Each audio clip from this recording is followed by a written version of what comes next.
എല്ലാവർക്കും നമസ്കാരം. പുതിയൊരു വീഡിയോയിലേക്ക് സ്വാഗതം. അപ്പോൾ നമ്മുടെ വീഡിയോ എന്ന് പറഞ്ഞാൽ എല്ലാവർക്കും ആദ്യം തുടക്കം കണ്ടപ്പോൾ തന്നെ മനസ്സിലായിട്ടുണ്ടാവും. ഇന്ന് സൺഡേ വീഡിയോ ആണ് ഇട്ടേക്കണത്. കഴിഞ്ഞ ആഴ്ചത്തെ വീഡിയോ ഒന്നുമല്ല കേട്ടോ, ഈ ആഴ്ചത്തെ തന്നെയാണ്. അപ്പോൾ ഇതിലൊരു വ്യത്യാസം എന്ന് പറയണത്, ഇന്ന് നമ്മൾ ചില്ലി ചിക്കനാണ് ഉണ്ടാക്കുന്നത്. ഫ്രൈഡ് റൈസ് കടയിലെ പോലത്തേതല്ല, വീട്ടിൽ നിന്ന് കല്യാണങ്ങൾക്കൊക്കെ കിട്ടുന്ന പോലത്തെ ഫ്രൈഡ് റൈസാണ് ഉണ്ടാക്കിയത്. അപ്പോൾ ഇന്ന് നമുക്ക് കുറച്ചെന്നല്ല, ഒരു ചെറിയൊരു പരിപാടിയൊക്കെ ഉണ്ട്. അപ്പോൾ അതിന് പോകണം രാവിലെ. അപ്പോൾ രാവിലത്തെ വീഡിയോ ഒന്നും നമ്മൾ എടുത്തിട്ടില്ല. രാവിലത്തെ ചായ കുടി കഴിഞ്ഞ് ഉച്ചക്കെന്ന് പറഞ്ഞാൽ നമുക്ക് ഒരു പെരവാർപ്പുണ്ട്. അപ്പോൾ അവിടെ നിന്നാണ് അവിടുത്തെ സദ്യയൊക്കെയാണ് കഴിച്ചത്. പക്ഷെ സദ്യയുടെ വീഡിയോ ഒന്നും എടുക്കാൻ പറ്റിയില്ല കേട്ടോ. അല്ലാതെ അവിടെ പോയ വീഡിയോ ഒക്കെ എടുത്തിട്ടുണ്ട്. നമ്മളപ്പോൾ അതിനുള്ള ഗിഫ്റ്റ് വാങ്ങിക്കണമല്ലോ. അപ്പോൾ ഞാൻ തലേദിവസം പോകാമെന്നൊക്കെ കരുതിയത്. അപ്പോൾ രാത്രിയായപ്പോൾ എനിക്ക് മടിയായി. അപ്പോൾ അതുകൊണ്ടിട്ട് നമ്മളിന്ന് രാവിലെ പോയി വാങ്ങിക്കാമെന്നും പറഞ്ഞിട്ട്, എന്നിട്ട് ആ വഴി അങ്ങോട്ട് കയറി കൊടുക്കാമല്ലോ എന്ന് കരുതിയിട്ട് നമ്മൾ രാവിലെയാണ് അപ്പം ഇറങ്ങിയത്. അപ്പോൾ ഇതാണ് നമ്മുടെ മുപ്പത്തടം ജംഗ്ഷനാണത്. നമ്മുടെ അവിടുത്തെ ജംഗ്ഷനിലുള്ള അമ്പലമുണ്ട് ഇത്. സുബ്രഹ്മണ്യ ക്ഷേത്രമാണ്. അപ്പോൾ നമ്മൾ ഇവിടെയൊക്കെ വരാറൊക്കെ ഉണ്ട്. ഇവിടുത്തെ ഉത്സവത്തിനൊക്കെ നല്ല കാവടിയൊക്കെ ഉണ്ടാവാറുണ്ട് കേട്ടോ. അപ്പോൾ ഇവിടെയൊക്കെയാണ് നമ്മൾ സാധനങ്ങളൊക്കെ വന്ന് വാങ്ങിക്കുന്ന സ്ഥലം. അപ്പോൾ ഇനി നമുക്ക് കുറച്ച് പച്ചക്കറി, അതായത് വൈകുന്നേരം ഉണ്ടാക്കാനുള്ള, വൈകുന്നേരം നമ്മൾ ഫ്രൈഡ് റൈസ് ഉണ്ടാക്കണമല്ലോ. അപ്പോൾ അതിന് ക്യാപ്സിക്കം മേടിക്കണം. അപ്പോൾ ഈ ഓണിയൻ കിട്ടിയില്ല കേട്ടോ, ഈ സ്പ്രിങ് ഓണിയൻ കിട്ടിയില്ല. കാരണം തലേദിവസം തന്നെ തീർന്നു പോയിട്ടുണ്ടായിരുന്നു. പിന്നെ ഞാൻ ബാക്കിയുള്ള സാധനങ്ങളൊക്കെ വാങ്ങിക്കാമെന്ന് കരുതിയത്. അത് പെട്ടില്ലെങ്കിലും നമ്മുടെ ചില്ലി ചിക്കന് വലിയ കുറവൊന്നും വരെയൊന്നുമില്ല കേട്ടോ. നല്ല ടേസ്റ്റൊക്കെ തന്നെയായിരുന്നു. അപ്പോൾ എൻ്റെ പുത്രനാണ് കേട്ടോ വീഡിയോ എടുത്ത്. എൻ്റെ മുഖമൊന്നും കിട്ടിയില്ല. ക്യാമറ എവിടെയോ അവനെവിടെയോ ഒക്കെയാണ്. അപ്പോൾ നമ്മൾ കുറച്ച് തക്കാളി, പിന്നെ സവാള, ഉള്ളി അങ്ങനെയുള്ളതൊക്കെ വാങ്ങിക്കാനായിട്ടൊക്കെ നമ്മൾ സ്ഥിരം കയറുന്ന കട ഇതാണ് കേട്ടോ. ഇവിടെ നിന്നാണ് വാങ്ങിക്കാറ് എപ്പോഴും. കാരണം നമുക്ക് തിരഞ്ഞൊക്കെ എടുക്കാം. ഇന്നിപ്പോൾ നമുക്കെടുത്ത് തരും. അല്ലെങ്കിൽ ഞാനിടയ്ക്കൊക്കെ കയറി ഞാൻ തന്നെ കയറിയൊക്കെ എടുക്കോട്ടോ. അങ്ങനെയാണ് ചെയ്യാറ്. അപ്പം ഞാൻ പിന്നെ ചെരുപ്പ് ഇട്ട് അങ്ങോട്ട് അകത്തോട്ട് കയറണ്ടല്ലോ എന്നൊക്കെ കരുതി അങ്ങനെ നിന്നതാണ്. പക്ഷെ അത് കഴിഞ്ഞ് ഞാൻ കയറി കേട്ടോ. തിരക്കൊക്കെ ഉണ്ടെങ്കിൽ നമ്മൾ കയറി എടുക്കും, തിരക്കില്ലെങ്കിൽ അവരെടുത്ത് തരും. അങ്ങനെയൊക്കെയാണ് കേട്ടോ. അപ്പോൾ അങ്ങനെ നമ്മുടെ സാധനങ്ങളൊക്കെ മേടിച്ച്, കുറച്ച് ഏലക്ക, പിന്നെ എന്നതാണ് തക്കാളി, ഉരുളക്കിഴങ്ങില്ല, സവാള, ഉള്ളി, പച്ചമുളക്, ഇഞ്ചി, അങ്ങനെയുള്ള സംഭവങ്ങൾ. പിന്നെ മസാലപ്പൊടിയൊക്കെ തീർന്നിരിക്കുകയായിരുന്നു. അപ്പം ഞാൻ ചിക്കൻ മസാല ഒന്നും ഇടാറില്ല. നമ്മൾ ഗരം മസാല മേടിച്ചിട്ടുണ്ടായിരുന്നു. അപ്പം ഇതാണ് എൻ്റെ ഗണപതിയും ശിവനും. ഇനി ഒരു വേലും കൂടി വാങ്ങിച്ചു വെക്കണമെന്ന് എൻ്റെ ഒരു ആഗ്രഹമുണ്ട് കേട്ടോ. ഞങ്ങൾ പിന്നെ ഒരു കുടുംബത്തെ മൊത്തം ആരാധിക്കുന്ന ആൾക്കാർ, അതായത് ഞാനാണ് കേട്ടോ പ്രത്യേകിച്ച്.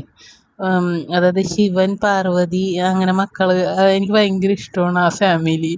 അപ്പോൾ ഞാൻ ഗണപതിനെ വിചാരിച്ചാണ് ഈ വണ്ടി വാങ്ങിച്ചത്. അപ്പം ഗണപതിയുടെ തന്നെ ആദ്യം തന്നെ നമ്മൾ വെച്ച്, പിന്നെ ഓരോ അമ്പലങ്ങളിൽ, അതായത് ഏതെങ്കിലുമൊക്കെ അമ്പലങ്ങളിൽ പോകുമ്പോൾ ഇതേമാരെ മേടിച്ച് ഒട്ടിച്ച് വെക്കും കേട്ടോ. ഇനി ഒരു വേലും കൂടി വാങ്ങിച്ചു വെക്കണമെന്നുണ്ട്. അപ്പം അത് എൻ്റെ പുത്രൻ്റെ ആഗ്രഹമാണ് കേട്ടോ, വേല് വാങ്ങിച്ചു വെക്കണമെന്നുള്ളത്. അപ്പം നമ്മൾ കല്യാണമല്ല, പെരവാർപ്പ് വീട്ടിൽ വന്നതാണ് കേട്ടോ. അപ്പോൾ ഞങ്ങൾ ഈ ഫുഡ് കഴിക്കാനായിട്ട് പോകാനായിട്ട് ഇന്നത് ഇവിടെയല്ല, ഫുഡ് ഇവിടെയല്ല, ഇവിടെ നമ്മുടെ അമ്പലത്തിൽ വെച്ചിട്ടുള്ളൊരു ഹാളിൽ വെച്ചിട്ടാണ് ഫുഡ്. അത് ഇവിടെ തൊട്ടടുത്ത് തന്നെയാണ്. ഇത് നമ്മുടെ നേരെ ഓപ്പോസിറ്റായിട്ട് കാണുന്ന വീടാണ് കേട്ടോ. അപ്പോൾ ഇവിടെ കുറച്ചും കൂടി അവർക്ക് ഇത്തിരി കൂടി വിസ്താരം വേണമല്ലോ എന്ന് കരുതിയിട്ട് അവരിവിടെ വെച്ച് ഫുഡ് വെക്കാഞ്ഞാണ്. എന്താ വെച്ചാൽ ഇവിടെ വെച്ച് കഴിയുമ്പോൾ ചിലപ്പോൾ ആൾക്കാർ തിക്കൽ വരുമല്ലോ. അതുകൊണ്ട് അവരൊരു ചെറിയൊരു ഹാള്, അതായത് അമ്പലത്തിൻ്റെ തന്നെയാണ് കേട്ടോ, ഹാളിൽ വെച്ചാണ് ഫുഡ്. അപ്പോൾ ഇനി അങ്ങോട്ട് പോകണം. അപ്പം ഞാൻ വണ്ടി എടുത്തുകൊണ്ട് വരാം, നടന്നു പോകാനുള്ള ദൂരമുള്ളൂ. അപ്പോൾ ചേട്ടൻ പറഞ്ഞത് കുഴപ്പമില്ല, എൻ്റെ വണ്ടി എടുത്തുകൊണ്ട് വരാൻ പറഞ്ഞു. അപ്പം ഞാനത് എടുക്കാൻ പോണതാണ്. അപ്പോൾ ചോറും കഴിയുമ്പോൾ നടക്കാനായിട്ടൊരു മടി വരുമല്ലോ, പ്രത്യേകിച്ച് സദ്യ ആകുമ്പോൾ. അതുകൊണ്ടിട്ടാണ്. അപ്പോൾ ഇതാ ഞാനും ചേട്ടനും കൂടി വണ്ടിക്ക് പോയി, പുത്രൻ സൈക്കിളിനും പോന്നട്ടാ. നമ്മുടെ തൊട്ടടുത്താണ്, ഇവിടെ വേറെ അധികം ദൂരമൊന്നുമില്ല. അപ്പോൾ ഈ ചില്ല് പൊട്ടിയിരിക്കുകയാണ് വണ്ടിയുടെ. കാരണം ഞാനൊരു ദിവസം കൊണ്ടുവന്ന് വാതിൽക്കൽ കൊണ്ടുവന്ന് ഇട്ടതാണ് ഈ വണ്ടി. സ്റ്റാൻഡിൽ വെച്ചത് മാറിപ്പോയോ എന്തോ, സ്റ്റാൻഡിൽ പോയി വണ്ടി മറിഞ്ഞു ഏതാണ്ട്, അങ്ങനെ ആ ചില്ല് പൊട്ടിയിരിക്കുന്നത്. ഇതുവരെ മാറ്റിയിട്ടില്ല. മനഃപൂർവ്വം മാറ്റാത്തതാണ് എന്തോ. ഇനി ഞാൻ ഇടുന്നറിയാം, അതുകൊണ്ടിട്ടായിരിക്കും ചിലപ്പോൾ മാറ്റാത്തതെന്ന് എനിക്ക് തോന്നണം കേട്ടോ. അപ്പോൾ ഏതാണ്ട് നമ്മുടെ അമ്പലം ദേവിയുടെ അമ്പലമാണ് കേട്ടോ. ഇവിടെ വെച്ചാണ് നമ്മുടെ ഇവിടുത്തെ ആൾക്കാർ മിക്കവരും എന്ത് പരിപാടി ഉണ്ടെങ്കിലും നമ്മുടെ ഈ ഹാളിൽ വെച്ചാണ് നടത്തണം. അതായത് വെജിറ്റേറിയൻ സദ്യകളൊക്കെ വെക്കാൻ പറ്റിയതാണ്. നമുക്ക് വേറെ ഫുഡൊന്നും വെക്കാൻ പറ്റില്ല, കാരണം അമ്പലത്തിൻ്റെ ഒരു അകത്താണല്ലോ. അപ്പോൾ ഞങ്ങൾ ഫുഡൊക്കെ കഴിഞ്ഞ് വീണ്ടും പോകാനിറങ്ങിയാണ്.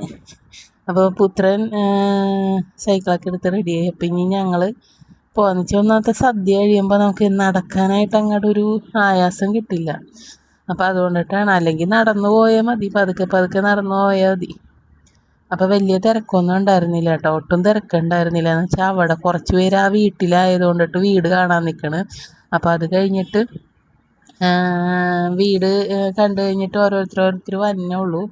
നമ്മൾ പിന്നെ വേഗം പോയി വന്നു, കാരണം നമുക്ക് കുറച്ച് നേരം കഴിഞ്ഞിട്ട് വേഗം വന്നിട്ട് ഉച്ചയ്ക്ക് ഒരു സിനിമ ഇടണം. സിനിമ ഇട്ട് കാണണം, ഏതെങ്കിലുമൊക്കെ ഒരു സിനിമ കാണണം.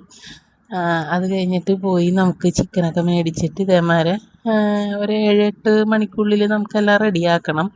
അപ്പോൾ അത് കണക്കാക്കി ഞങ്ങൾ വേഗം പോയിട്ട് വന്നു കേട്ടോ. കാരണം സൺഡേ അങ്ങനെയാണ്, നമ്മൾക്കൊരു ചെറിയൊരു സിനിമ അതൊക്കെ കാണാൻ, അതൊക്കെ ഒരു രസമല്ലേ അല്ലേ. അപ്പോൾ ഇതാണ് ഞങ്ങളുടെ കളി മൈതാനം ഇട്ടത്. ഇവിടെ വെച്ചൊക്കെയാണ് ഫുട്ബോൾ ടൂർണമെൻ്റൊക്കെ ഉണ്ടാവാറുണ്ട്. അപ്പോൾ ഇത് നമ്മുടെ വീടായി, ഇത്രേ ഉള്ളൂ ദൂരം, വലിയ ദൂരമൊന്നുമില്ല. അപ്പോൾ അവിടെ നിന്ന് കാണാം നമ്മുടെ വീട്. ഈ വളയനോട് ഈ വീടല്ല, അതിൻ്റെ അപ്പുറത്തെ ഗേറ്റാണ് കേട്ടോ, പെരവാർപ്പുള്ള വീട്. അപ്പം നമ്മൾ വൈകുന്നേരം അപ്പോൾ ചിക്കനൊക്കെ വാങ്ങിച്ച് വെച്ചിട്ടുണ്ട്. അപ്പോൾ ഇന്നത്തെ എൻ്റെ ഫ്രൈഡ് റൈസും ചില്ലി ചിക്കനും. ഫ്രൈഡ് റൈസ് വെക്കണത് നമ്മൾ കടയിലത്തെ പോലെയല്ല, കാരണം അതെനിക്ക് വലിയ ഇഷ്ടമല്ല. ഈ മുട്ടയൊക്കെ ഇട്ട് ഇങ്ങനെ മുട്ടയൊക്കെ വറുത്തിടണം, എനിക്ക് അതിൻ്റെ ആ ടേസ്റ്റ് എനിക്ക് ഇഷ്ടമാവാറില്ല കേട്ടോ. നമുക്ക് ഈ കല്യാണങ്ങൾക്ക് കിട്ടണ ഈ നെയ്ച്ചോറ് പോലെ ഇരിക്കുന്ന ഫ്രൈഡ് റൈസ് ഉണ്ടല്ലോ, അതാണ് എനിക്കിഷ്ടം. അതിലൊരു ഇത്തിരി ക്യാരറ്റ് ബീൻസൊക്കെ ഇട്ടിട്ട് എടുക്കണേനെ തന്നെയാണ് ഈ ശരിക്കും ആ ഫ്രൈഡ് റൈസ് അങ്ങനത്തെയാണ്. അപ്പോൾ അതാണ് നമ്മൾ ഉണ്ടാക്കണത് കേട്ടോ. അപ്പം അതിനുള്ള ഈ ചില്ലി ചിക്കനുള്ള ചിക്കൻ നമ്മൾ വറുത്തെടുക്കുകയാണ് ചെയ്യണത്. അപ്പം എൻ്റെ കയ്യിൽ മുട്ട മേടിക്കാൻ മറന്നു പോയിട്ടുണ്ട്. അപ്പം ഞാൻ മുട്ട ഇട്ടിട്ടില്ല, അല്ലാണ്ട് തന്നെ ഇത്തിരി മൈദയും പിന്നെ സ്വല്പം ഉണ്ട്, മൈദയൊക്കെ സ്വല്പം ഇടുള്ളൂ. പിന്നെ കോൺഫ്ലവറിൻ്റെ പൊടി ഇത്തിരി ഇടും. പിന്നെ എന്തെന്നാണ് സോയാ സോസ് ഒഴിച്ചിട്ടുണ്ടായിരുന്നു. പിന്നെ ഉപ്പ്, പിന്നെ ഇത്തിരി മുളക് പൊടി, അത്രേ ഉള്ളൂ. അത്ര ഇട്ടിട്ടാണ് നമ്മളത് പുരട്ടി ഒരു അരമണിക്കൂർ വെച്ചതിന് ശേഷം നമ്മൾ വറുത്തെടുക്കണം. മുട്ട ഒഴിക്കണോട്ട്, എന്നാലേ ആ ഒരു നല്ല രസമൊക്കെ ഉണ്ടാവുള്ളൂ. എൻ്റെ കയ്യിൽ ഇല്ലാഞ്ഞിട്ടാണ്. അപ്പം ഇന്ന് അത് കഴിഞ്ഞിട്ട് നമ്മൾ സൺഫ്ലവറിൽ ഇഞ്ചി, വെളുത്തുള്ളി, പച്ചമുളക്, ഈ സവാള, അതേമാതിരി ക്യാപ്സിക്കം എല്ലാം കൂടി ഇട്ട് വഴറ്റും. വഴറ്റിയതിന് ശേഷം നമ്മൾ സോസുകൾ ഒഴിച്ചു കൊടുക്കും. അതായത് ചില്ലി സോസ് ഒഴിച്ചു കൊടുക്കുന്നുണ്ട്, പിന്നെ സോയാ സോസ് ഉണ്ട്, ടൊമാറ്റോ സോസ് ഉണ്ട്. അപ്പോൾ അതിന് മുമ്പ് നമ്മുടെ വറുത്ത് വെച്ചേക്കുന്ന ചിക്കൻ ഇടും കേട്ടോ. ചിക്കൻ ഇട്ടൊന്ന് കുറച്ച് നേരം ഇളക്കി നല്ല ഹൈ ഫ്ലെയിമിലൊക്കെ ഇട്ട് അങ്ങോട്ട് വഴിച്ചെടുത്തിട്ട് അതിലേക്ക് നമ്മൾ ചില്ലി സോസ് ഒഴിക്കുക. പിന്നെ ഇതിപ്പോൾ ടൊമാറ്റോ സോസാണ് കേട്ടോ. അപ്പോൾ അതൊഴിക്കുന്നത്, അത് നമ്മൾ ഇന്ന അളവൊന്നുമില്ല കേട്ടോ. എനിക്കൊരു ടേസ്റ്റ് കിട്ടണ ഒരു അളവ് എത്തുമ്പോഴേക്കും ഞാൻ നിർത്തും, അങ്ങനെയാണ്. ആദ്യം കുറച്ച് ഒഴിക്കും, അത് കഴിഞ്ഞ് അത്യാവശ്യം ഉണ്ടെങ്കിൽ മാത്രം ഒഴിക്കും. ഇത് ചില്ലി പേസ്റ്റ് എനിക്ക് പച്ച കളറിലാണ് കേട്ടോ കിട്ടിയത്. റെഡ് ചില്ലി ആണെങ്കിൽ ഇച്ചിരി കൂടി കളർ കിട്ടിയേനെ, പക്ഷേ ഞാൻ പച്ചയാണ് എടുത്തത്. പിന്നെ സോയാ സോസ് അതെൻ്റെ കയ്യിൽ തീരാറായിരിക്കുമായിരുന്നു, ഞാനതുകൊണ്ട് അത് മുഴുവനും ഒഴിച്ചിട്ടാണ്. ഇതിങ്ങനെ ഈ 10-20 രൂപയുടെയൊക്കെ പാക്കറ്റുകൾ വാങ്ങിച്ചാണ് നമ്മൾ ഉണ്ടാക്കണത്, കാരണം ഇടയ്ക്കൊരു തോന്നുമ്പോഴൊക്കെയാണ് ഇത് ഉണ്ടാക്കണത് കേട്ടോ. അതുകൊണ്ടിട്ട് നമ്മളധികം മേടിച്ച് വെക്കാറില്ല. പിന്നെ ഈ കോൺഫ്ലവറിൻ്റെ ഒരു അതായത് ഒരു ഇത്തിരി ചൂടുവെള്ളത്തിലിട്ട് കലക്കിയതാണ് കേട്ടോ, അത് ഒഴിച്ചു കൊടുക്കും. ഇത്തിരി ചാറായിട്ട് എടുക്കണമല്ലോ, അതുകൊണ്ടിട്ട് നമ്മളൊരിത്തിരി കൂടുതൽ വെള്ളം എടുത്തിട്ട് ഒന്ന് ചെറുതായിട്ടൊന്ന് തിക്കാവണവരെ ഒന്ന് വറ്റിച്ചെടുക്കുക. അതിലോട്ട് കുറച്ച് പഞ്ചസാരയും കൂടി ഇടും കേട്ടോ. ഉപ്പൊക്കെ ഇട്ടിട്ടുണ്ട് കേട്ടോ. അതൊക്കെ നേരത്തെ ഇട്ട്. അപ്പോൾ ബാക്കിയുള്ള സോയാ സോസും കൂടി ഞാൻ അവിടെ എടുത്തൊഴിച്ച്. പിന്നെ ഇത്തിരി എന്തെന്നാണ് വിനാഗിരി ഒഴിക്കും കേട്ടോ. വിനാഗിരി ഒരു നേരിയൊരു പുളിപ്പും മധുരമൊക്കെ വരുമ്പോൾ ഒരു ടേസ്റ്റാണത്. അപ്പം നമ്മുടെ എന്തെന്നാണ് ചില്ലി ചിക്കൻ റെഡി ആയിട്ടുണ്ട്. ഇതാണ് ഫ്രൈഡ് റൈസ്. അപ്പോൾ ഞാനിത് ഈ ക്യാരറ്റൊക്കെ ഇടുന്നത് പുത്രന് ഇഷ്ടമല്ലാത്തതും കൊണ്ടിട്ട് നമ്മൾ അടിയിലാണ് ക്യാരറ്റും ബീൻസൊക്കെ അരിഞ്ഞിട്ടേക്കണത്.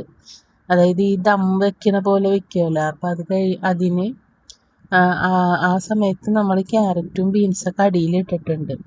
റൈസ് മാത്രം ഇങ്ങനെ മൂടിയൊക്കെയാണ് ചെയ്യണത്. വേറെ ചിക്കനൊന്നുമില്ല കേട്ടോ അതിൽ. അപ്പോൾ അത് അവനുള്ളത് എടുത്ത് മാറ്റി വെച്ചതിന് ശേഷം ഞാൻ എല്ലാം കൂടി ഇട്ട് കൂട്ടി ഇളക്കിയതാണ്. അധികം ക്യാരറ്റൊന്നും ഇട്ടില്ല, കുറച്ച് ഇട്ടുള്ളൂ. കാരണം ഇവിടെ അത്രയ്ക്കങ്ങാട് അങ്ങനെ പച്ചക്കറി അതിലോട്ട് കൊട്ടിയിടുന്നതിനോട് വലിയ താല്പര്യമില്ലാത്തത് കൊണ്ടാണ്.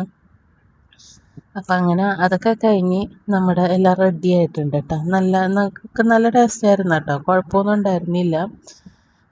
പ്രത്യേകിച്ച് റൈസ് എന്ന് പറഞ്ഞാൽ നമ്മൾ വേറെ വലിയ പണിയൊന്നുമില്ല. കാരണം നമ്മൾ സാധാരണ ഉണ്ടാക്കണ റൈസ് തന്നെയാണ് ഉണ്ടാക്കിയത്. അതിലേക്ക് നമ്മൾ അഡീഷണലായിട്ട് ചേർത്തേക്കണമെന്ന് പറയാനായിട്ട് എന്തെന്നാണ് ക്യാരറ്റും ബീൻസും മാത്രമാണ്. പക്ഷേ അതിൻ്റെ ഒപ്പം കുറച്ച് എന്തെന്നാണ് പൈനാപ്പിളിൻ്റെ ചെറിയ പീസുകൾ ഉണ്ടെങ്കിൽ നല്ല ടേസ്റ്റ് ആയിരിക്കും. അപ്പോൾ ഞാൻ പൈനാപ്പിൾ മേടിച്ചിട്ടുണ്ടായില്ല. കാരണം ഈ പൈനാപ്പിൾ മേടിച്ച് കഴിഞ്ഞാൽ ഇതിന് മാത്രം ഉപയോഗിക്കും. അത് കഴിഞ്ഞ് ഇവിടെ വെച്ചുകൊണ്ടിരുന്ന് വെറുതെ കളയണ്ടല്ലോ എന്ന് കരുതിയിട്ടാണ് നമ്മൾ പൈനാപ്പിൾ മേടിക്കാതിരുന്നത്. പൈനാപ്പിളും കൂടി ഇടുമ്പോഴാണ് അതിൻ്റെ ഒരു ടേസ്റ്റ് തന്നെ കേട്ടോ. ഇടയ്ക്ക് ഒരു ചെറുതായിട്ടൊക്കെ കടിക്കണം. അപ്പോൾ ഇനി അത് അച്ഛനും അമ്മയ്ക്കുള്ളത് നമ്മൾ മാറ്റി വെച്ചതാണ് കേട്ടോ. അത് കഴിഞ്ഞിട്ട് നമ്മുടെ റെഡി ആയിട്ടുണ്ട്. നമ്മളൊരു 9 മണിയൊക്കെ കഴിഞ്ഞപ്പോൾ നമ്മൾ കഴിക്കാനായിട്ട് എടുത്തു.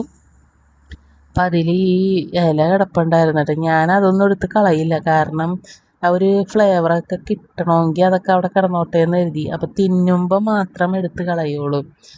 അപ്പോൾ ചില്ലും പാത്രം ചേട്ടൻ്റെയും വെള്ളപ്പാത്രം എൻ്റേതുമാണ് കേട്ടോ. ഈ റൈസ് അങ്ങനെ ചിക്കൻ കഴിക്കുമ്പോൾ മാത്രം ഞാൻ ഈ പാത്രത്തിൽ കഴിക്കുള്ളൂ കേട്ടോ. അല്ലെങ്കിൽ ഞാൻ സ്റ്റീൽ പാത്രത്തിൽ കഴിക്കണം. കാരണം ഇതൊക്കെ കഴിക്കുമ്പോൾ ഇങ്ങനത്തെ പാത്രത്തിൽ കഴിച്ചാലേ ആ ഒരു ടേസ്റ്റ് കിട്ടുള്ളൂ കേട്ടോ. അല്ലെങ്കിൽ എനിക്ക് സ്റ്റീൽ പാത്രത്തിൽ കഴിക്കുമ്പോൾ സാധാരണ ഒരു ചോറിനുള്ള ഒരു ഫീലേ വരുള്ളൂ. അപ്പോൾ അതെ ഇപ്പോൾ നല്ല റെഡി ആയിട്ടുണ്ട്. നല്ല ടേസ്റ്റൊക്കെ ഉണ്ടായിരുന്നു കേട്ടോ. പിന്നെ അധികമൊന്നും ഉണ്ടാക്കില്ല കേട്ടോ. നമ്മൾ ഈ ചില്ലി ചിക്കൻ അധികമൊന്നും ഉണ്ടാക്കില്ല. കാരണം മറ്റേ സാധാരണ കറിക്കുള്ള ചിക്കൻ നമ്മൾ ഉണ്ടാക്കിയിട്ടുണ്ട്. അപ്പം അതുകൊണ്ടിട്ട് ഇതിപ്പോൾ തൽക്കാലം നമ്മൾ ഈ റൈസിന് വേണ്ടി കഴിക്കാൻ മാത്രമായിട്ട് എടുത്തുകൊണ്ടിട്ട് അധികം ഉണ്ടാക്കാറില്ല. അപ്പോൾ ഇനിയിപ്പോൾ ഞങ്ങൾ കഴിക്കുകയാണ്. ഞാനും ചേട്ടനും കഴിക്കും. കൊച്ചു നേരത്തെ കഴിച്ച് കണ്ടോ. ഞാൻ മറ്റേ കറിയുടെ ഒരു കുറച്ചും കൂടി എടുത്തിട്ടിട്ടുണ്ടായിരുന്നു കേട്ടോ. അപ്പോൾ അതൊരു ടേസ്റ്റ് നോക്കാൻ വേണ്ടി മാത്രമായിട്ട് എടുത്തതാണ്. എനിക്ക് ഇങ്ങനെ റൈസ് എനിക്കിഷ്ടമായിട്ടോ. നല്ല ടേസ്റ്റൊക്കെ ഉണ്ടായിരുന്നു. അപ്പോൾ ഇതൊക്കെ കഴിഞ്ഞപ്പോൾ ഒരു പേമാരി അതൊക്കെ വന്ന്. അപ്പോൾ നമ്മുടെ വീഡിയോ ഒന്നും ഇത്രയേ ഉള്ളൂ കേട്ടോ. നല്ല മഴയായിരുന്നു കേട്ടോ. ആ ഒരു നേരത്ത് വന്ന മഴയാണ്. അപ്പോൾ എല്ലാവർക്കും ഗുഡ് നൈറ്റ്.